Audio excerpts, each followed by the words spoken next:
Olá, sejam bem-vindos ao programa Gestão Familiar. Hoje vamos falar com Marcos Rodrigues, sócio da PPIC. Marcos, muito obrigado pela sua presença. Apresente ao nosso assinante e depois vamos conversar um pouquinho sobre auditoria e contabilidade. Vamos lá. Sou Marcos Rodrigues, sócio da PPIC Auditores, uma empresa com quase 30 anos de mercado, especializada em auditoria, contabilidade, auditoria interna e com bastante experiência e histórias para contar aí ao longo de todo esse tempo. Primeira pergunta.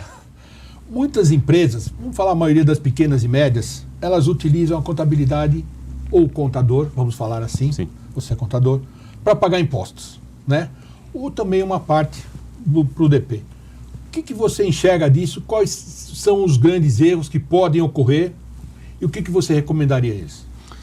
Olha, Rica, eu acho que o grande erro que você encontra em várias empresas pequenas e médias, e não necessariamente apenas nessas, é que a contabilidade ainda é usada, como você falou, para pagar impostos. Ela não é usada como contabilidade, ela não é usada como uma ferramenta de gestão, como uma ferramenta para que o sócio, para que o empreendedor realmente consiga ver o seu negócio nos números contábeis. Deixa eu só te cortar um pouquinho, porque quando eu começo um negócio, eu vou pensar com a cabeça do dono lá atrás. Vamos lá. E você é o cara que conhece muito isso. Eu botei a minha empresa, sou obrigado a ter um contador. Imagino eu, tá? Então eu comecei com um negocinho pequeno, 2 lojinhas, vamos chamar assim. Bem, passaram-se alguns anos, eu tenho 40 lojas e continuo fazendo a mesma coisa. Para o nosso assinante entender e ficar mais claro.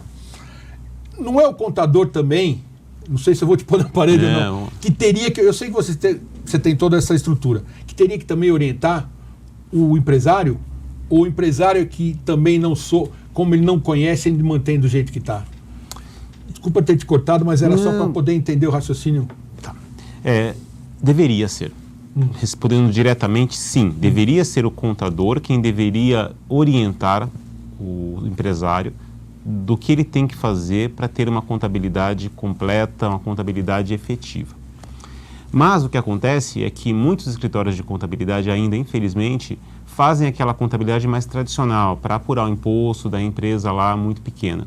E a empresa cresce e o empresário acaba não demandando do seu prestador de serviço este aprimoramento. E do outro lado também não tem essa sugestão. Então acaba ali que os dois acabam se entendendo. Mas isso está mudando. Cada vez mais os profissionais de contabilidade são mais especializados, entendem mais daquilo que precisam oferecer para os seus clientes e começam a apresentar para os seus clientes algo como valor por conta de ter uma contabilidade melhor. Então, está mudando, mas isso que você colocou, esse rito, realmente é assim que acontece. E deveria ter um momento em que o empresário vai perceber que o que ele tem não é o que ele precisa ter ou que ele pode ter via a sua contabilidade. Ou ele só descobre quando ele precisa crescer ou vai no banco, algum financiamento, ele descobre dessa necessidade. Isso é muito comum, acontecer lá no nosso escritório, na nossa empresa, que chega lá um empresário falando, olha, eu preciso melhorar minha contabilidade porque eu fui ao banco e o banco quer um balanço auditado. Ou meu balanço não mostra a realidade do meu negócio, eu estou fazendo dinheiro e o balanço não mostra isso. Ou piores casos, né? E aí é onde realmente a gente encontra problemas. Quais são esses piores casos? Se você puder dar um exemplo para a gente poder... Vou colocar os 2 piores casos em que a contabilidade vai fazer falta. Um deles é quando você tem uma falência ou um pedido de concordata. Você tem a obrigatoriedade de demonstrar a sua contabilidade. E quando você não tem, você não consegue ir para esse caminho ruim. O outro caminho, tão ruim quanto, é o caminho da briga societária. Quando você tem uma separação de sócios, você vai ter que apurar os haveres e os deveres de cada uma das partes. E aí nós vamos ter a surpresa, vamos colocar assim, do empresário, quando a gente fala para ele, a sua contabilidade não se presta ao papel de apresentar essas informações para você discutir com o seu sócio. Esse é um grande problema. E quando a gente fala sobre o controle contábil, porque a gente vê que elas não têm controle nenhum, entendeu? Elas começam a crescer e eu vejo quando a gente vai fazer qualquer problema de sucessão, algumas coisas, empresas precisam, e os filhos vão assumir o negócio, não tem controle contábil, não tem informação. Como é que o contador pode entrar nesse processo e começar a orientar? Porque eu vejo uma deficiência, não sei se eu estou enxergando certo ou errado, a falta de orientação maior do contador. Eu não estou dizendo que o contador é culpado, eu acho que o culpado maior é o dono. por não ir buscar os seus coisas. Ele está preocupado em vender, em fazer, né? Passar a empresa para a família, porque ele tem que parar um dia. Mas como é que o contador poderia entrar mais na gestão? Não sei nem se pode pelo que faz, tal, mas se o contador poderia mais na gestão, orientar mais o fundador sobre isso, se é possível, pela classe de vocês, se isso é possível, se não é, mas para que o nosso assinante entenda isso e o empresário que está lá do outro lado consiga enxergar e falar assim, pô, o contador pode ser muito mais do que um simples pagador de imposto, ou talvez também, depois eu quero que você me explique, aquele que cuida do DP, que eu acho que você deve ter passado, que eu digo, ter vivenciado muito isso de muitas empresas, que ele pega o DP, vai lá, faz a folhinha de pagamento e entrega isso. Se você me permitir Tudo, aqui fazer um pequeno... puxar um pouco as memórias. Fica à vontade. Eu já tenho muitos anos de experiência e no começo da minha carreira eu tinha o mau hábito de achar que quando eu chegava numa empresa e a contabilidade era ruim, que a culpa era do contador. Hoje, depois de muitos anos de trabalho, eu percebi que não é.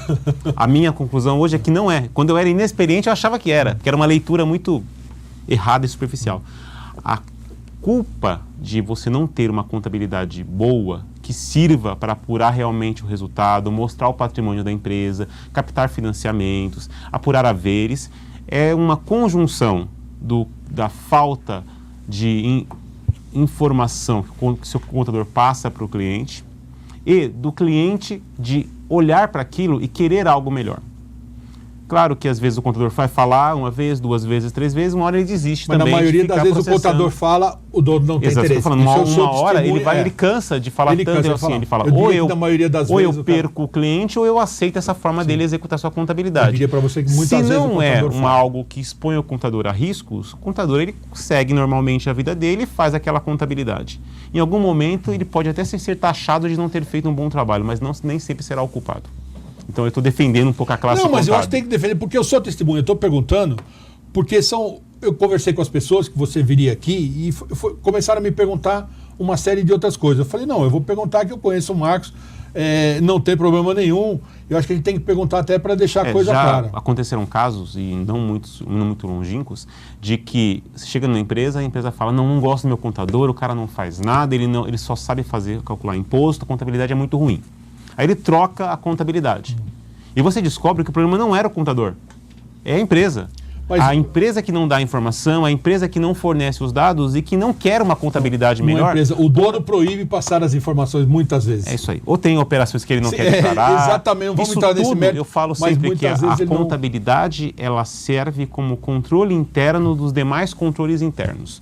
Ela deveria servir para que, se algo acontecer errado em outros departamentos, em outros processos, isso se reflita na contabilidade e possa ser identificado por ela.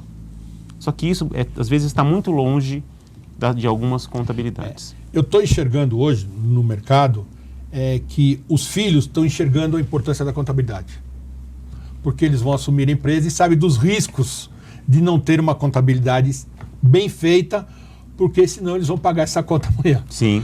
Ou que antigamente, não criticando, pelo amor de Deus, que o dono achava que podia fazer, porque o mundo era outro, o mercado era outro. Hoje, você como contador sabe melhor do que eu, se não tiver tudo certinho, não vai. Mas eu queria te fazer uma outra pergunta. Vamos falar que tem empresas hoje que ainda trabalham assim, eu conheço várias, não vou entrar no detalhe, que as pessoas confundem o sócio como pessoa física e jurídica, eles misturam tudo num bolo só. Uhum. Qual a recomendação? Nós sabemos como é que funciona, mas eu queria que você falasse, porque muitas empresas, você deve também conhecer, que põem tudo num bolo só. Quais são os riscos que isso pode ocorrer para uma empresa? Porque a gente sabe que não pode, isso todo mundo sabe. Sim. Né? Mas eu queria que você explicasse realmente quais são os riscos que isso pode ocorrer. Eu acho que isso quanto menor a empresa e quanto mais pessoalíssima ela mais isso acontece. Né? Tem muitos empresários que têm um bom negócio, começam um negócio e saem misturando tudo. Vamos pegar lá o salão de cabeleireiro, a loja, o pequeno negócio, que tudo está misturado. Bem, isso não acontece só nas pequenas. Não. Né? Também tem o caso de médias e grandes que também isso acontece. Claro, todas que o eu acho que começaram. Menor, eu acho que todas começaram. O volume é menor. Mas isso tem um grande risco hoje em dia, que é o risco de fiscalização. olhando só para a questão tributária. Cada vez mais o fisco tem mais informações, cada vez mais o fisco monitora mais as operações contábeis, operações de cartão de crédito, as operações financeiras, operações de imóveis. Então, isso tudo expõe o empresário a riscos desnecessários. Tirando o aspecto de risco tributário, você tem um risco grande de que o empresário perca o controle do seu negócio. Como assim? Por exemplo, ele pode achar que o negócio não está dando dinheiro porque ele está pagando no caixa da empresa os seus gastos pessoais. Então ele acha que o negócio não está gerando resultado. Na outra ponta, ele pode se confundir. Ele pode, não tendo contabilidade, ele fica ali gerindo o fluxo de caixa dele, que é a conta bancária, ele acha que está tendo lucro. Mas ele não está, porque como ele não tem uma contabilidade segregada, ele não vê suas obrigações a vencer, ele não vê que ele tem compromissos e que aquele caixa que ele está tirando para ele não é lucro, é uma antecipação de dinheiro que vai fazer falta no mês seguinte. Então isso tudo pode gerar, inclusive, levar o negócio à sua insolvência, levar o empresário a não ter dinheiro para pagar suas contas. Porque, por exemplo, se ele recebe antes de pagar e ele usa esse dinheiro, quando vencer ele não vai ter. Ele vira o efeito bicicleta que a gente fala. Ele sempre tem que estar vendendo e sempre está crescendo para poder pagar as contas que vão vir no mês seguinte. Então esse é um dos grandes riscos para o empresário, além daquele risco fiscal que eu comentei. E qual o risco se ele continuar isso para as próximas gerações? Eu acho que ele cai numa condição de não ter uma demonstração do resultado do negócio e pode cair naqueles riscos que a gente comentou, de não conseguir recursos, de não demonstrar, não ter como justificar perante terceiros seu patrimônio. E muitas vezes acontece de, por não ter contabilidade, e aí existem empresas que não têm, né? Essa é uma realidade. Sim. O sócio deixa de reconhecer seu patrimônio na pessoa física. Porque como ele não pode reconhecer lucros, porque não tem contabilidade de onde esses lucros iriam vir, ele não reconhece compra de bens, ele fica com uma declaração na pessoa física incorreta, decorrente de uma contabilidade incorreta. Então, assim, é que eu poderia falar o dia inteiro, até onde a gente fosse aqui, dos impactos disso, mas tem bastante risco. Eu queria te fazer uma última pergunta, você vê que 15 minutos passa muito rápido, a conversa foi boa. Qual o fator que leva um dono de uma empresa a dar valor à contabilidade? Porque a gente falou de várias coisas, mas eu sou dono de uma empresa. Qual o valor que eu tenho que enxergar numa contabilidade? Porque eu acho que eles já enxergam, hoje, até pela necessidade do mercado, saber que algumas coisas que eu fazia antes eu não posso fazer, mas qual o valor principal que eu tenho que ter na minha contabilidade para dar sequência ao futuro da minha empresa, a perpetuação do meu negócio e que a minha família, o dia que eu não existir mais, não vai ter problema. Qual o valor que eu enxergo? Assim, de bate-pronto, eu falaria que eu colocaria mais situações negativas que positivas. Quero te agradecer. Foi rápido. A conversa foi maravilhosa. Você já veio a segunda vez. Com certeza nós vamos chamar de novo. Vamos lá. Porque eu acho que esse é um tema que chama e quando eu comecei a conversar com as pessoas me chamaram um monte de dúvidas. Eu acho que a gente tem muita coisa ainda a conversar. Eu acho que a reforma tributária agora, a hora que começar a entrar, nós vamos ter que conversar sobre isso. Eu vou te chamar de novo, porque eu acho que são temas porque as pessoas ainda têm algum ranço lá do passado, a forma de trabalho, né? Ranço que eu digo do fundador, né? Sim. É a forma como ele cresceu e não adianta a gente fazer. E uma coisa também que eu gostaria de comentar, nem sempre, se tudo fosse feito da forma errada, ele não tinha crescido. Não tinha crescido. Né? Mas muito obrigado meu amigo. Obrigado de coração. Mande um abraço ao Leonardo. Tá? Mandarei. Seja bem-vindo sempre ao programa. Muito obrigado. Obrigado pelo convite. Seja sempre bem-vindo. Se você quer ver esses outros programas, veja pelo nosso site. Muito obrigado e até a próxima.